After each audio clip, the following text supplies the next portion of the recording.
भाव से मिले किनारा, बहुत ही अच्छे भाव के साथ प्रस्तुत किया बहन मधु जी ने मंगलाचरण।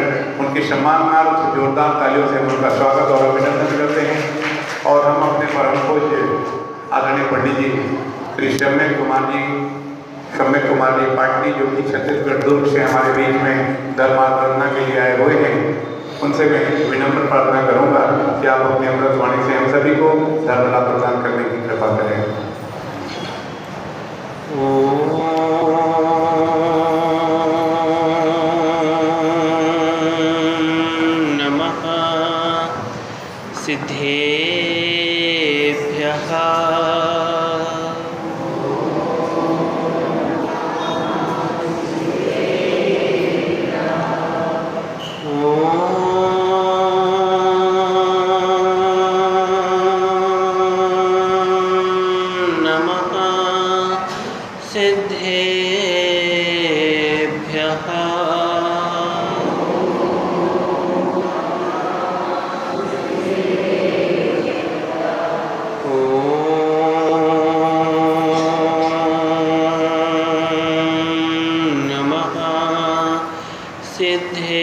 सिद्धेभ्यः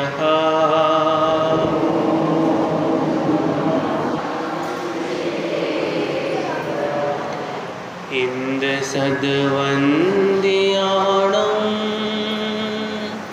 तिहुअणहिद मधुर विशद वाकाणं अंतातीत गुणाणं नमो जिणाणं जिद भवाणं नमो अरिहंताणं नमो सिद्धाणं नमो आयर्याणं नमो वज्रायाणं नमो लोये सव्यसाहुणम्। अनंतानंद सिद्ध परमेष्टि भगवान की, 1000 श्री महावीर भगवान की, आचार्य कुंद स्वामी की, आचार्य विभव सागर जी महाराज की, 3 कर्ण 9 कर्ण मुनि महाराजों की, जिनवाणी माता की, जैन धर्म की। भोग यानी आत्माओं, मेरा आत्मा सभी द्रव्यों से विलक्षण एक ऐसा द्रव्य जो अपने अद्भुत स्वभाव के कारण अलग ही पहचान में आ जाता है। जहाँ पुद्गल का स्वभाव जड़ है, अचेतन है, रूप रस गंध वर्ण से युक्त है, उसके विपरीत ये जीव द्रव्य चेतन लक्षण से युक्त ज्ञान दर्शन स्वभाव वाला अनंत सुख संपन्न और अनंत वीर से युक्त है। यह आत्मा अपने स्व संवेदन के द्वारा जाना जाता है। शरीर प्रमाण है, संकोच विस्तार गुण वाला,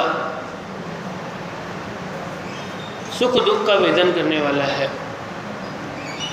इस आत्मा की जिसने पहचान कर ली, उसके लिए इस संसार में कोई दुख नहीं बचा। जिन्होंने अपनी आत्मा का श्रद्धान किया, अपनी आत्मा को जाना और अपनी आत्मा में जो लीन हो गए, वो परमात्मा बन गए। पर द्रव्यन से भिन्न आप में रुचि सम्यक तो भला है, आप रूप को जान पनो सो सम्यक ज्ञान कला है। आप रूप में लीन रहे थे सम्यक चारित सोई। जब निश्चय से अपन कथन करते हैं तो दर्शन ज्ञान और चारित्र इसमें कोई भेद नहीं रह जाता। अभेद नय की दृष्टि से, शुद्ध निश्चय नय की दृष्टि से एकमात्र रत्नत्र स्वरूपी ये आत्मा है। जहाँ दर्शन है वहाँ नियम से ज्ञान भी होगा, और जहाँ ज्ञान है वहाँ नियम से चारित्र भी होगा। एक के बिना दूसरा नहीं हो सकता, दूसरे के बिना तीसरा नहीं हो सकता। तीनों एक साथ जहाँ पर होंगे वहाँ पर है अभेद रत्नत्रय। मेरा आत्मा जैसा है वैसा ही मैं मानूं, स्वभाव के विपरीत श्रद्धा न करूं, स्वभाव के विपरीत न मानूं। तांबे को यदि मैं सोना समझूंगा तो गलती मेरी ही रहेगी। तांबे को सोना समझने से तांबा सोना नहीं हो सकता। ऐसे ही मैं जड़ शरीर को आत्मा समझ रहा हूँ। अनादिकाल से मैं जड़ शरीर को आत्मा समझ रहा हूँ।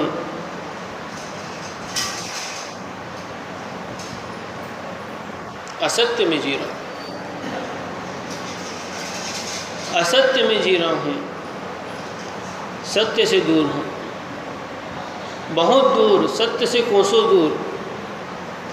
जैसे तांबे को सोना समझने वाला असत्य में है, ऐसे ही जड़ को आत्मा समझने वाला असत्य में है। शरीर मिट जाता है लेकिन आत्मा कभी नहीं मिटती। आत्मा अजर अमर अविनाशी है, अपने ध्रुव स्वभाव के लिए हुए है।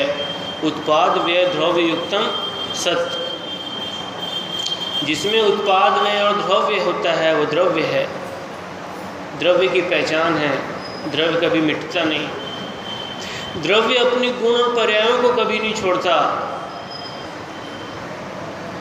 जिसमें गुण और पर्याय पाई जाती है वो द्रव्य है।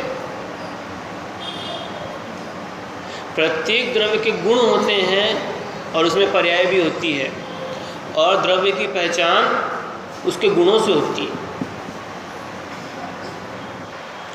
सोने में जो गुण हैं उससे सोने का निर्णय किया जाता है, तांबे में जो गुण हैं उससे तांबे का निर्णय किया जाता है, पुद्गल में जो गुण है उससे पुद्गल का निर्णय किया जाता है। ऐसे ही जीव में जो गुण है इससे जीव का निर्णय किया जाता है। जीव की पहचान किससे है? उसके ज्ञान स्वभाव से, उसके चेतना स्वभाव से। एक बार इस शरीर से आत्मा निकल जाए तो लाखों प्रयास करने के बाद भी चेतना दोबारा नहीं आ सकती। डॉक्टरों ने, वैज्ञानिकों ने बहुत शोध कर लिया कि एक मरी हुई चींटी में तो प्राण वापस ले आए, कि एक मरा हुआ मच्छर भी हो, एक मरा हुआ कीड़ा भी हो, उसमें तो कोई तरीका निकल जाए जिससे कि प्राण वापस आ जाए। लेकिन दिल की धड़कन अगर एक बार रुक जाए तो दोबारा चालू नहीं होती। एक बार आत्मा इस शरीर से निकल जाए तो दोबारा नहीं आती, क्योंकि अन्य शरीर को धारण कर लेती है। जैसा कर्म करेंगे वैसी गति मिलेगी, बस यही सत्य है, ये निश्चय सत्य है।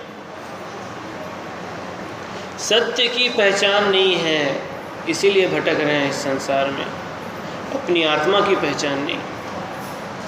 शरीर को आत्मा मान रहे हैं, इसलिए शरीर के हित के लिए सारे काम कर रहे हैं। शरीर को नहला रहे हैं, शरीर को खिला रहे हैं, शरीर को पिला रहे हैं, शरीर का श्रृंगार कर रहे हैं, शरीर को कपड़े पहना रहे हैं। यहाँ तक कि दर्पण भी देखते हैं तो शरीर के लिए देखते हैं। अपनी आत्मा को देखने की कभी चेष्टा नहीं की, अपनी आत्मा को कभी पहचानने की चेष्टा नहीं की। प्रभु को देखें हम, कहाँ है उनकी दृष्टि? क्या उनकी दृष्टि अपने शरीर में है? परम औदारिक शरीर होने के उपरांत भी उनकी दृष्टि अपने शरीर में नहीं। सर्वांग सुंदर होने के बाद भी उनकी दृष्टि शरीर में नहीं, किंतु अपनी आत्मा में है। अंतर्मुखी उनकी दृष्टि है।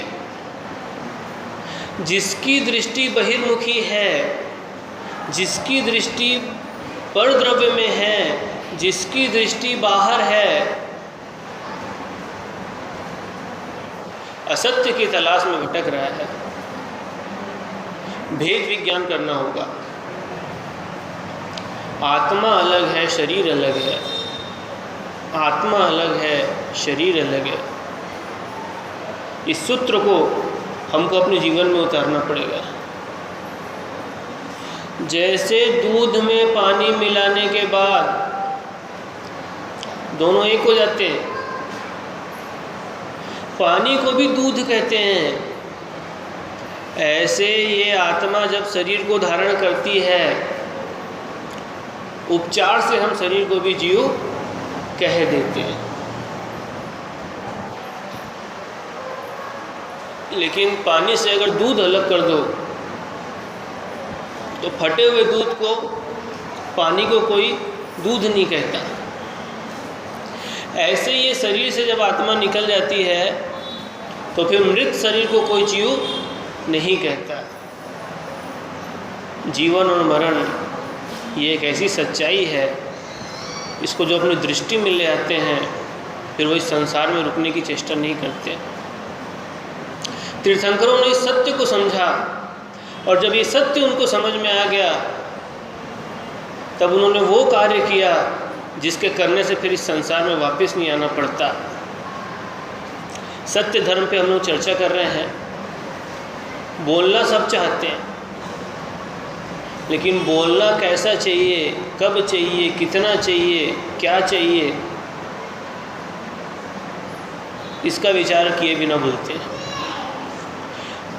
बोलने से दूसरों को दुख भी हो सकता है और सुख भी हो सकता है। भगवान की देशना सुन करके सम्यक दर्शन हो जाता है। भगवान की देशना सुन के सम्यक ज्ञान हो जाता है, लेकिन भगवान कभी निरर्थक बातें नहीं कहते। भगवान ने जितने भी शब्द कहे, समोसरण में भगवान की जितनी भी वाणी खिरी, वो सब शास्त्र रूप में हमारे पास है। बोलने का अधिकारी कौन है, वक्ता कौन हो सकता है? सर्वज्ञ वक्ता है, सर्वज्ञ प्रवचन देने वाले हैं। उपदेश देने का अधिकारी कौन है? उपदेश देने का अधिकारी वो है जिनके पास केवल ज्ञान। केवल ज्ञान होने के साथ जो वीतरागी हों। सच्चे देव की पहचान क्या है? जो सर्वज्ञ हैं, वीतरागी हैं और हितोपदेशी हैं। ये तीन गुण जिनके अंदर हैं उनको सच्चे देव कहते हैं।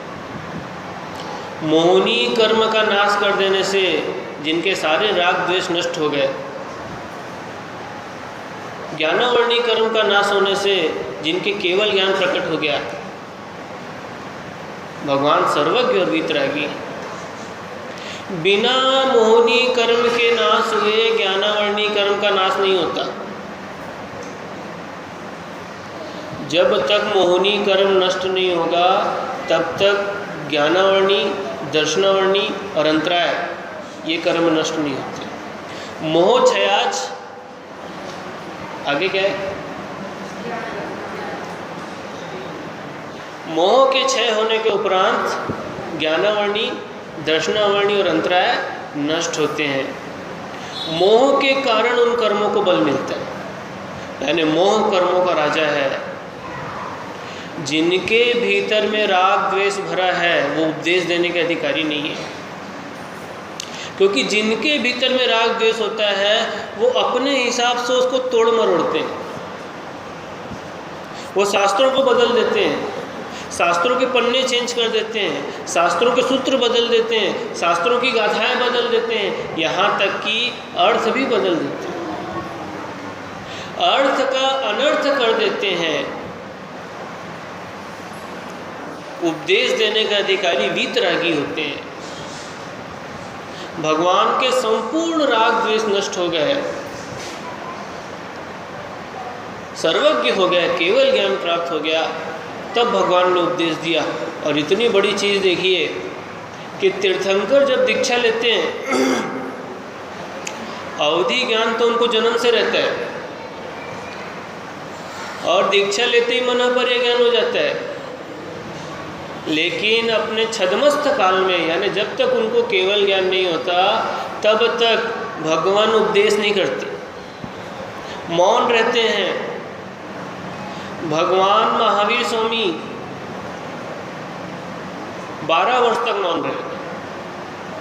दीक्षा लेने के 12 साल बाद उनको केवल ज्ञान की प्राप्ति हुई।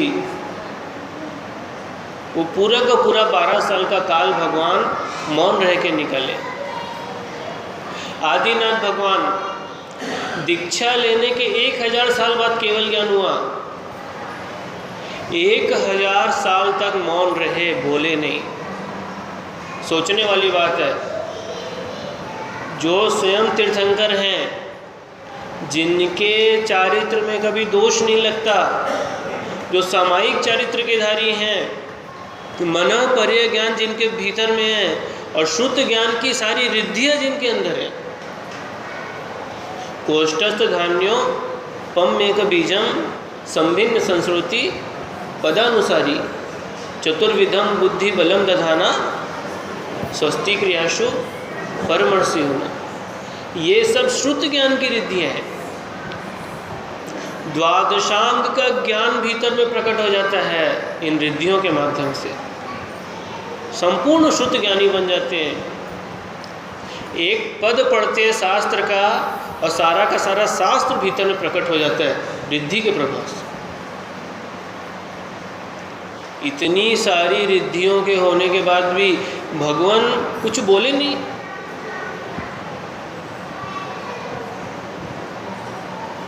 कितनी बड़ी बात है। वास्तव में ज़्यादा बोलना राग की निशानी है। जिनके भीतर में बोलने की चाह है उनको केवल ज्ञान नहीं हो सकता।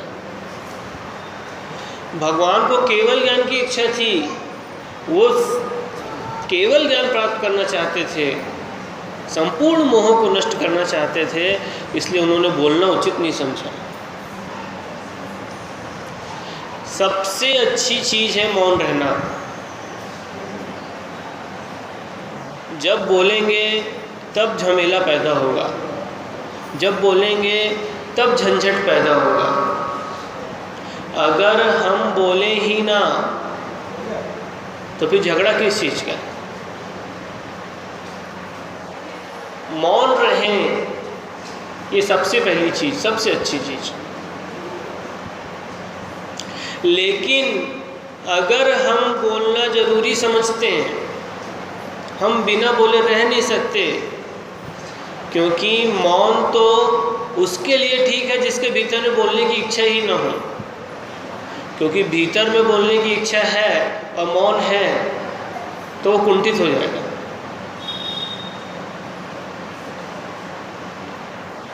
मौन रहना उसके लिए श्रेष्ठ है जिसको बोलने की इच्छा ना हो। लेकिन जिसको बोलने की इच्छा है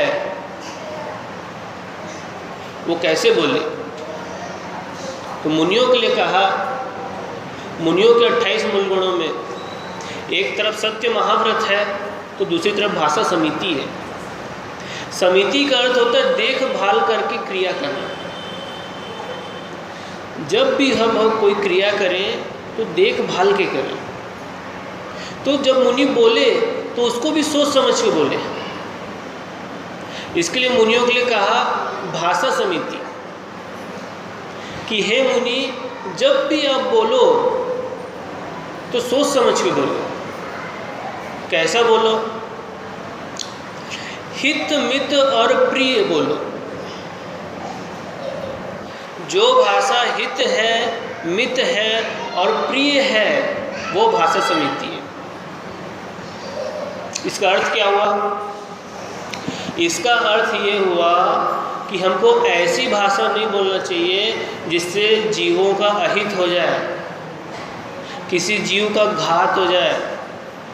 जब भी बोलें तो ऐसी भाषा बोलें जिसमें जीवों का हित हो। जैसे पूजा करो, संयम धारण करो, त्याग करो, व्रत लो, ये सब में जीव का हित निहित है। शास्त्र पढ़ो, अध्ययन करो, स्वाध्याय करो, पानी छान के पियो, रात में मत खाओ। ये जो हम शब्द बोल रहे हैं इसमें जीवों का हित है, और अगर हम ऐसी चीज़ बोलने लग जाए जिसमें जीवों का अहित हो, कत्ल खाना खोलो,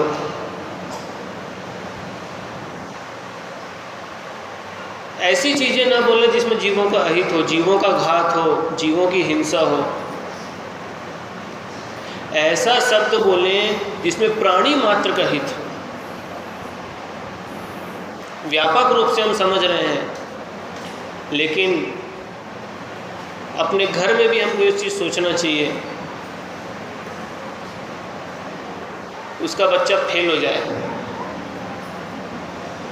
ऐसा नहीं सोचना चाहिए, ऐसा बोलना नहीं चाहिए। उसका बच्चे का कम नंबर आएगा तो मेरा बच्चा आगे निकल जाएगा। हित वाला बोले, जिसमें सबका हित है, पूरे समाज का हित है, देश का हित है, ऐसी भाषा का बोलना पहली शर्त। दूसरी शर्त मित्र है, मित्र यानी थोड़ा है। कम शब्दों में अपने अभिप्राय को प्रकट करना चाहिए। हमारे आचार्यों ने बड़े बड़े शास्त्र नहीं लिखे। तत्वार्थ सूत्र में क्या है? मात्र 10 अध्याय है। एक एक सूत्र में प्रवचन हो सकता है, एक एक सूत्र में शास्त्र लिखे जा सकते हैं, लेकिन उतनी बड़ी बात को सिर्फ एक सूत्र में कह दिया। तत्वार्थ श्रद्धानम सम्यक दर्शनम तन्निसर्गदधि गमाद्वा, शॉर्ट में कह रहे हैं। इसको बोलते हैं मित्र। कम शब्दों में अपने अभिप्राय को प्रकट करना, क्योंकि ज़्यादा बोलने से गलतियाँ होती हैं, ज़्यादा बोलने से निरर्थक चीज़ें निकलती हैं। लेकिन छोटे छोटे शब्दों में पूरे के पूरे सार को भर देना, ये अपने आप में एक बहुत बड़ी विद्वता की पहचान है, कला है। अब हित और मित होने के साथ प्रिय भी होना चाहिए। अर्थात हम जो भाषा बोल रहे हैं वो लोगों के कर्णों को मधुर लगे, मीठी लगे, कड़वी मत लगे, उनका दिल मत दुखे, उनके कोई पीड़ा मत पहुँचे दिल में। ऐसे शब्द बोलना, जैसे हम अगर सबसे आप से बात करें, किसी को तू ना बोले, बे ना बोले, गाली गलौच ना करें, ये सारी की सारी चीज़ें अप्रिय हैं, कानों को सुनने में अच्छी नहीं लगती, अनादर सूचक हैं, दूसरों का अनादर कर रहे हैं, भले वो उसके हित के लिए ही ना हो, भले वो उनके हित के लिए ही क्यों ना बोल रहे हो, लेकिन भाषा को विनम्र ढंग से कहें, आदर सूचक शब्दों में कहें। आदर सूचक शब्द सुनने में अच्छे लगते हैं, कानों को प्रिय लगते हैं। मधुर वचन बोलने से मित्रता बढ़ती है, प्रेम बढ़ता है। कच्चे फलों को कोई खाता है क्या? पेड़ में अगर पके फल हों तो कच्चे फलों को कोई तोड़ के खाता है क्या? ऐसे ही जब शब्दकोश में अच्छे शब्दों का भंडार है तो उसमें से खराब शब्दों को निकाल करके बोलने की क्या आवश्यकता है? जब मीठे मीठे शब्दों की कोई कमी नहीं है तो फिर ऐसे शब्दों को उच्चारण हम क्यों कर रहे हैं जिससे लोगों को अप्रिय लग जाए, खराब लग जाए। दृष्टि की स्निग्धता और वाणी की मधुरता, इसी में धर्म का निवास है। जो मनुष्य सदा ऐसी वाणी बोलता है जो दूसरों के हृदय को आह्लादित कर दे, उसके घर में दुखों की अभिवृद्धि करने वाली दरिद्रता कभी नहीं आएगी।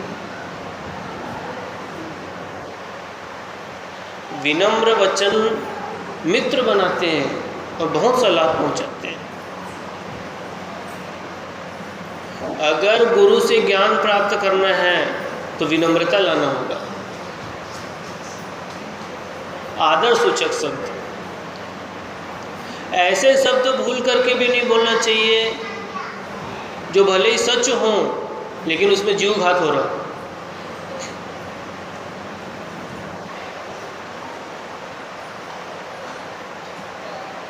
भले झूठ बोल दो लेकिन अगर जीवों की रक्षा हो रही है तो वो झूठ भी सच है। उस असत्य में भी सत्य की विशेषता है, जिसमें जीवघात है, जीवघात नहीं है। जिसमें जीवघात है वो असत्य, वो सत्य भी असत्य है। सबसे बड़ा धर्म है अहिंसा।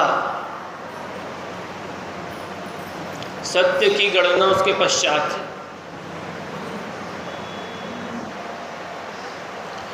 सत्य धर्म का पालन भी अहिंसा के लिए ही है। मन वचन काय, इन 3 योगों के द्वारा किसी को भी दुख नहीं होना चाहिए। सत्य बोला जाता है, बोलने का कार्य कौन से योग से होता है? बोलने का कार्य कौन से योग से होता है? वचन योग से। कौन से? वचन योग से। यानी बोलने की क्रिया हम वचनों से करते हैं। आश्रव कौन कौन से योग से होते हैं? तीनों योगों से आश्रय होता है, मन वचन काय। तो वचनों से आश्रय नहीं होगा क्या? कौन सी इंद्रिय बोलने के काम आती है? कौन सी इंद्रिय आती है बोलने के काम? रसना इंद्रिय। रसना इंद्रिय आती है कि नहीं? कितने इंद्रिय तक रसना इंद्रिय होती है बताओ? कौन सी इंद्रिय से रसना इंद्रिय होती है? 2 इंद्रिय से। 2 इंद्रिय जीवों से रसना इंद्रिय होती है। लेकिन इस संसार में सबसे ज़्यादा जीवों की संख्या कौन सी इंद्रिय में है? एक इंद्रिय में। किसमें? सबसे ज़्यादा इस संसार में क्या है? एक इंद्रिय है। उनकी संख्या कितनी है? अनंता अनंत। कितनी है? अनंता अनंत। बोले एक निगोदिया जीव के शरीर में अनंत अनंत जीव है। एक निगोदिया जीव के शरीर में अनंत अनंत जीव है। सोचो वचन योग की प्राप्ति कितनी दुर्लभ है। एक इंद्रिय से निकलकर 2 इंद्रिय बनना दुर्लभ है। वचन योग मिलने के बाद अगर इसका दुरुपयोग होगा तो दोबारा वचन योग नहीं मिलेगा। आगम के विरुद्ध कभी भी नहीं बोलना चाहिए। जो मनुष्य आगम के विरुद्ध बोलते हैं, शास्त्र के विरुद्ध बोलते हैं, वो अगले जन्म में गूंगे और बहरे होते हैं। अक्षरात्मक भाषा और अनक्षरात्मक भाषा, तिर्यंचों की भाषा समझ में आती है क्या? तिर्यंचों की भाषा समझ में आती है क्या? पशु पक्षियों की भाषा, उनकी भी रसना इंद्रिय है कि नहीं है? है। लेकिन मनुष्यों की जो भाषा है, इस भाषा का प्राप्त होना बहुत दुर्लभ है। श्रुत ज्ञान को समझने की शक्ति दुर्लभ है और इस श्रुत ज्ञान को कहने की और समझने की योग्यता होना, पात्रता होना भी दुर्लभ है। इस श्रुत ज्ञान के प्राप्त होने के बाद इस श्रुत ज्ञान के विपरीत कभी भी कथन नहीं करना चाहिए। जिन लोगों ने शास्त्रों के शब्दों को तोड़ दिया, गाथाओं को बदल दिया, उसके अर्थों को बदल दिया, उन लोगों ने तीव्र ज्ञानावरणीकरण का बंद किया।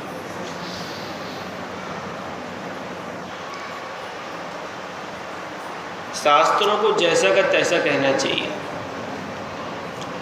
भगवान के द्वारा निकली हुई वाणी है, ये छद्मस्त के द्वारा कही गई नहीं है, केवली ने कहा है, आचार्यों की परंपरा से हमारे पास आई। शास्त्र लिखने का अधिकार सिर्फ आचार्यों को दिया गया है, मुनियों को दिया गया है। क्यों? क्योंकि उनके सत्य महाव्रत होते हैं। सत्य महाव्रत का नियम ये है कि वो कभी भी झूठ नहीं बोलेंगे। अगर हमारे जैसे लोग, गृहस्थ लोग अगर शास्त्र लिखने लग जाएंगे तो अपने मन से उसमें कई बातें डाल देंगे, क्योंकि उनके सत्य का कोई नियम तो है नहीं, उनके मन में कोई डर तो है नहीं। जितने भी शास्त्र आज हमारे पास सामने हैं, ये सब आचार्यों की परंपरा से सामने आए। उनके अंदर यश की इच्छा नहीं थी, कीर्ति की इच्छा नहीं थी, अपने नाम की इच्छा नहीं थी।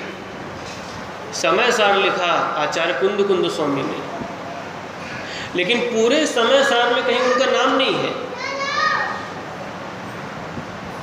आचार्य पूज्यपाद ने इष्टोपदेश लिखा, सर्वार्थ सिद्धि लिखा, लेकिन पूरे शास्त्र में कहीं उनका नाम नहीं है। लोकेशणा की इच्छा से रहित थे, यश की इच्छा से रहित थे। शास्त्र लिखने के बाद भी ये नहीं पता कि लिखा किसने। मात्र प्राणी मात्र के कल्याण की भावना उनके अंदर थी। अगर ये आचार्य अपनी लेखनी नहीं चलाते तो महावीर भगवान के निर्वाण जाने के बाद और शुद्ध केवली की परंपरा खत्म होने के बाद और अंग पूर्व धारी के खत्म होने के बाद आज शास्त्र हमारे पास बचता कहाँ से? इतनी दुर्लभ बातें जो शास्त्रों में लिखी हुई है, इसको हम जान नहीं पाते। इसलिए महान उपकार किया है उन्होंने हमारे ऊपर, ये शास्त्र लिख करके। शुद्ध ज्ञान का विनय नहीं होना चाहिए। आज सत्य धर्म का दिन है, तो इस सत्य धर्म में हमको ये समझना होगा कि वास्तव में सत्य क्या है, सत्य को कैसे हम अपने जीवन पर लाएं। सबसे पहले तो हम तत्व की पहचान करें, द्रव्य के स्वरूप को समझें, पदार्थों को समझें, और उसका व्यवहार सत्य के माध्यम से अपनी भाषा को ज़्यादा सारगर्भित बनाएं। हमारी बोलने की भाषा कैसी होनी चाहिए, बड़ों के साथ कैसे बात की जानी चाहिए, छोटों के साथ कैसी बात की जानी चाहिए। जिस व्यक्ति ने अपने जीवन में कभी कोई झूठ नहीं बोला, कौन था बताओ?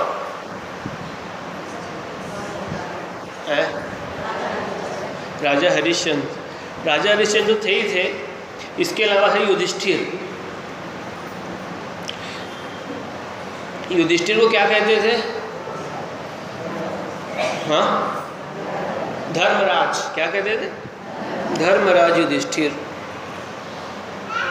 उन्होंने अपने जीवन में सिर्फ एक बार झूठ बोला। कब बोला? अश्वत्थामा हतः नरोवा कुंजरोवा।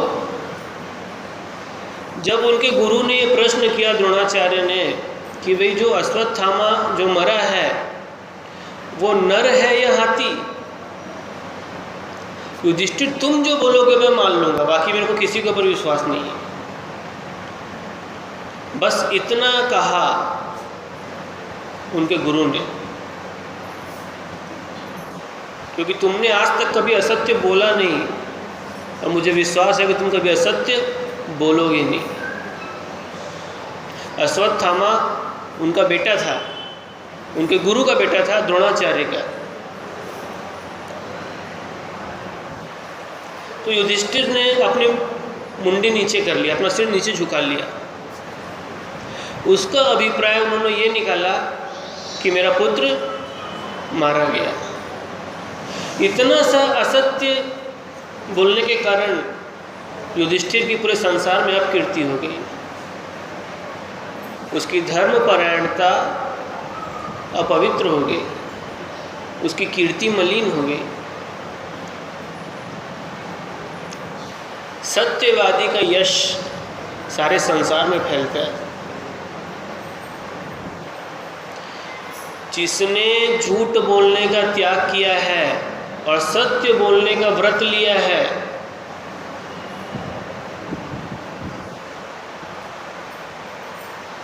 कहानी सुनाता हूँ आप लोगों को।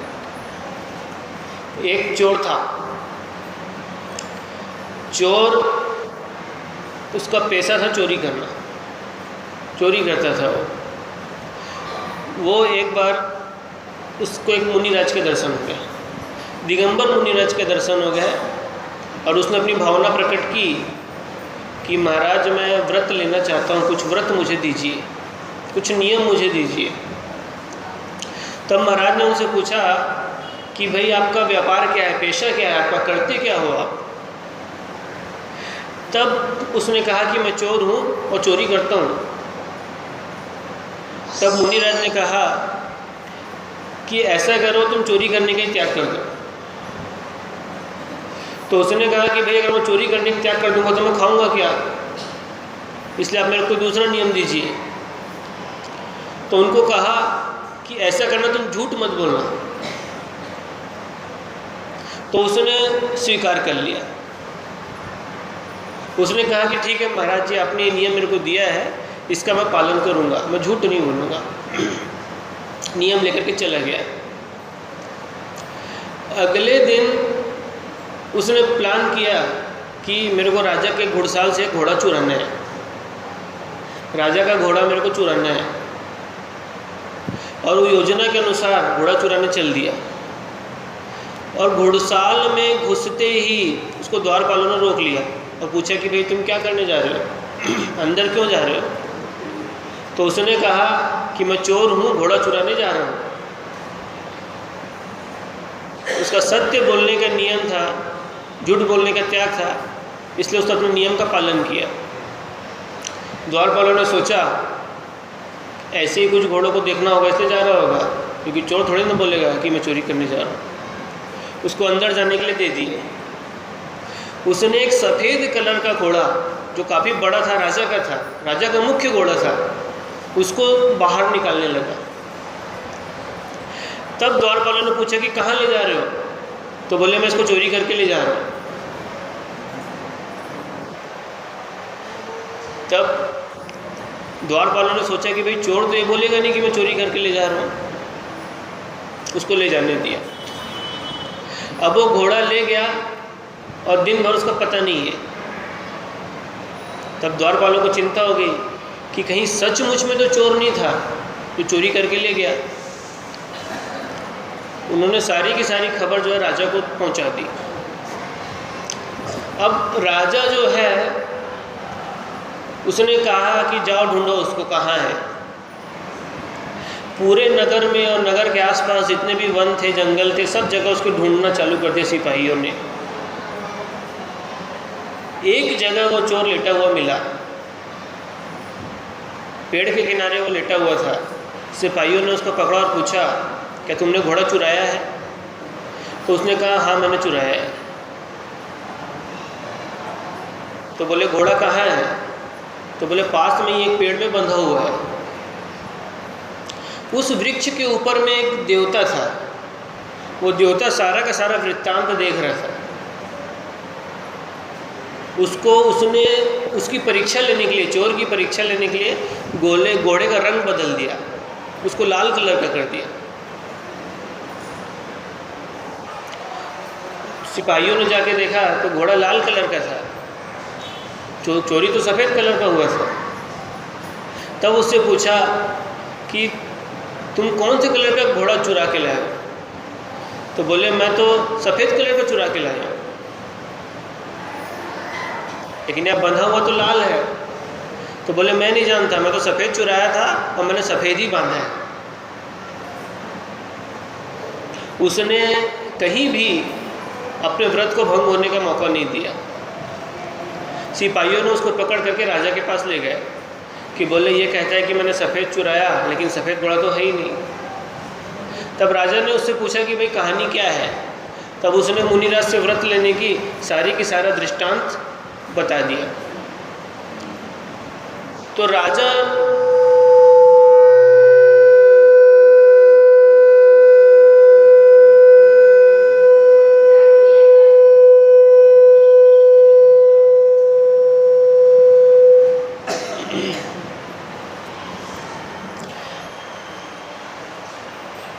जब देवता का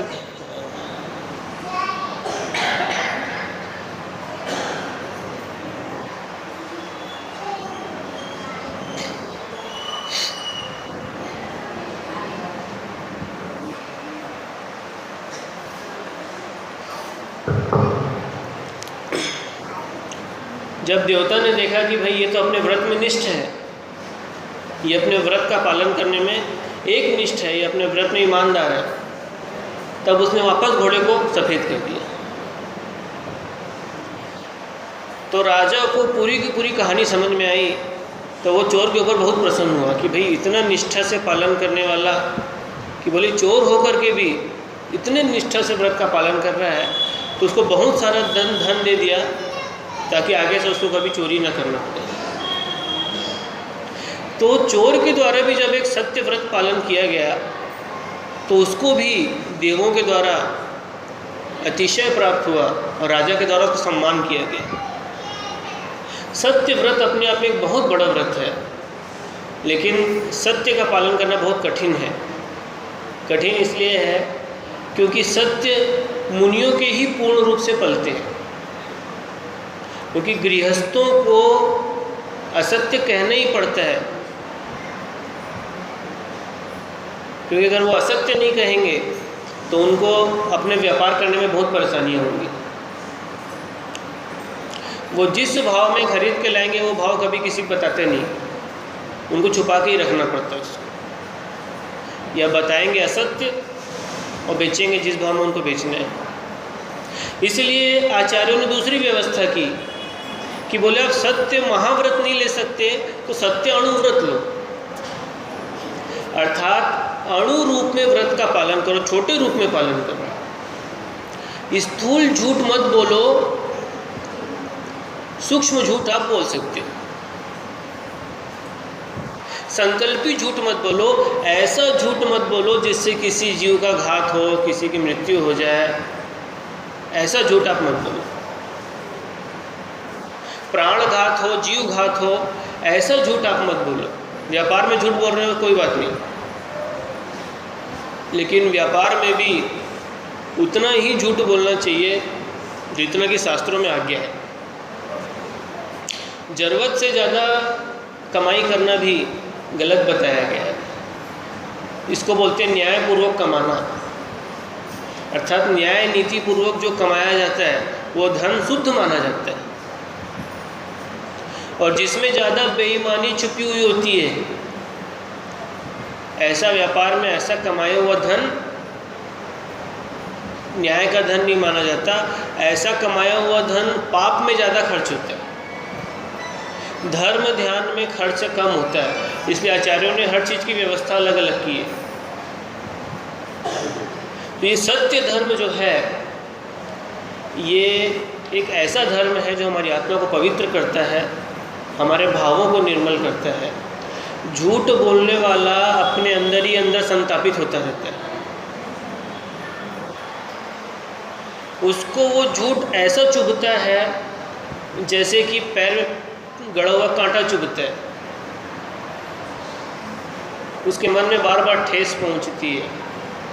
लेकिन जिसने अपने जीवन में कभी झूठ नहीं बोला उसका जीवन आनंद के साथ बीतता है, क्योंकि मन का हल्का होना ही सबसे बड़ा आनंद है। और मन में यदि कुछ भार हो तो वो ही सबसे ज़्यादा कष्टदायक होता है। तो ये आपका समय हो गया। तो ये सत्य धर्म जो है, इस सत्य धर्म को हमको अपने जीवन में उतारना है, अपने अंदर लाना है, निश्चय सत्य के माध्यम से भी और व्यवहार सत्य के माध्यम से भी। तो हमारा आध्यात्मिक जीवन और व्यवहारिक जीवन ये दोनों का दोनों अच्छा हो जाएगा, और हमारे जीवन में फिर दुख की जितनी भी संभावनाएं हैं वो खत्म हो जाएगी। बोलो महावीर भगवान की।